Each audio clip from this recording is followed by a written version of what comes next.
இன்னொன்னு சொல்லணும், ஸல்லல்லாஹு அலைஹி வஸல்லம் சொன்ன மாதிரி, மஃபிரத்துக அவ்ஸஉ மின் துனூபினா வ ரஹ்மத்துக அர்ஜா மின் அஅமாலினா. ரொம்ப ஆழமான முத்தான 2 வரி இது, நல்லா கவனிக்கணும். எங்களின் பாவங்களை விட யா அல்லாஹ் உன் மன்னிப்பு பெரியது. மன்னிப்பு பெருசா பாவம் பெருசா? நாங்க என்ன மலை மாதிரி பாவம் பண்ணாலும் சரி, அது பெருசு இல்ல, உன் மன்னிப்பு தான் பெருசு. உன்னுடைய ரஹமத்து பெருசா, எங்க அமல் பெருசா? நாங்க கண்ணை திறந்த காலத்துல இருந்து கண்ணை மூடுற வரைக்கும் அமல் செஞ்சாலும் சரி, அதை விட உன் ரஹமத்து தான் பெருசு. மிகப்பெரிய தாபிஈன்களின் தலைவர் அல்லாமா ஹசன் பஸ்ரி ரஹிமஹுல்லாஹ் அவங்கள்ட்ட போய் கேட்டாங்க, குர்ஆன்லயே உங்களுக்கு பிடிச்ச ஆயத்து எது? பிடிச்ச ஆயத்து.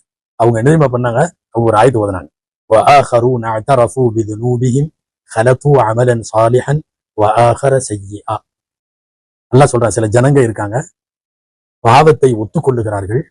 அவங்க என்ன மாதிரி ஆளுங்கன்னா, ஹலத்து அமலன் சாலிகன், நல்லதையும் செய்யறாங்க, வஆகர சய்யிஆ, கெட்டதையும் பண்றாங்க. ரெண்டே கலந்து கலந்து பண்றாங்க. காத்தால பார்த்தா நல்ல மாதிரி செஞ்சுட்டு இருப்பாரு, சாயந்தரம் பார்த்தா தப்பா ஏதாவது பண்ணிட்டு இருப்பாரு. இதை சொல்லிட்டு அசல்லாகும் அங்கே தூபாடி, அல்லாஹ் அவர்களை மன்னிப்பான் அப்படின்னு சொல்ற இந்த ஆயத்து தான் உலகத்துல எனக்கு பிடிச்சதுங்கிறாரு. ஹசன் பஸ்ரி ரஹ்மத்துல்லாஹி அலைஹி மட்டுமல்ல, நமக்கெல்லாம் கூட பிடித்த ஆயத்து அதுதான். காரணம், நாம எல்லாமே ரெண்டையும் கலந்து கலந்து செய்பவர்கள்.